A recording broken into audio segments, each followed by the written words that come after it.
السلام علیکم ورحمۃ اللہ وبرکاتہ۔ دوستوں اور ساتھیوں، آج کے اس ویڈیو میں آپ حضرات کے سامنے ان دو لوگوں کا ذکر کرنا چاہتا ہوں کہ جن دو لوگوں کی اللہ رب العالمین مغفرت نہیں فرمائیں گے، یعنی کہ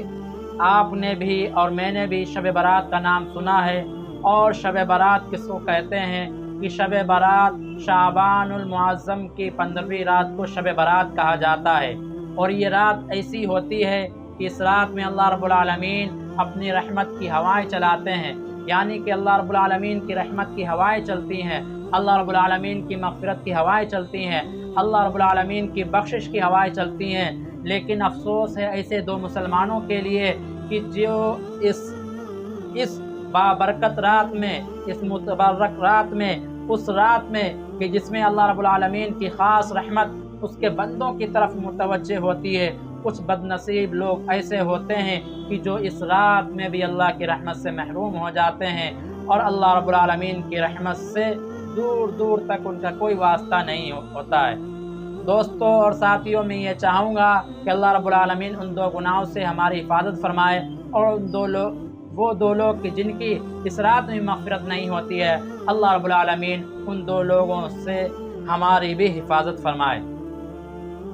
پہلا وہ شخص اور وہ انسان اور وہ مسلمان ہیں کہ جس کے دل میں دوسرے مسلمان کے لیے بغض ہو اور حسد ہو،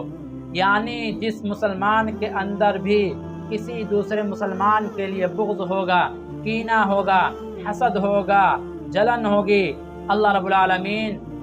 اس کی اس رات میں مغفرت نہیں فرمائیں گے۔ اللہ رب العالمین کی رحمت اس رات میں بھی اس کے ان دو بندوں کی طرف متوجہ نہیں ہوگی کہ جس کے دل میں اس کے دوسرے بندے کے لیے بغض اور کینہ ہو۔ دوسرا وہ شخص کہ جس کا زیر جامہ ٹخنے سے نیچا ہو، یعنی جو نیچے پہننے والا لباس ہے، مثلا پینٹ ہو گیا، پینٹ اور پیجامہ اور لوبر وغیرہ، اس طرح کا جو لباس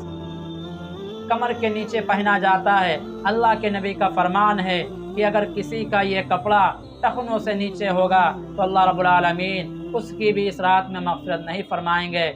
لہٰذا میں آپ سے کہنا چاہوں گا کہ آپ خود بھی ان دونوں گناہوں سے بچیں، اور اپنے اعزاء اقربا کو، اپنے یار دوستوں کو، اپنے ساتھیوں کو، اور اپنے پڑوسیوں کو، اور اپنے محلے والوں کو، اور اپنے چاہنے والوں کو بھی ان دو گناہوں سے بچنے کی تاکید کریں، خود بھی بچیں اور دوسروں کو بھی اس گناہوں سے بچنے کی دعوت دیں۔ اگر کسی شخص کو دیکھیں کہ وہ ان دو گناہوں میں مبتلا ہے تو اس کو سمجھائیں، کہ بتلائیں کہ اللہ رب العالمین ایسے لوگوں کی مغفرت نہیں فرماتے ہیں۔ دوستوں اور ساتھیوں، اللہ رب العالمین سے دعا ہے کہ اللہ رب العالمین ہمیں اور آپ کو کہنے سننے سے زیادہ عمل کرنے کی توفیق عطا فرمائے۔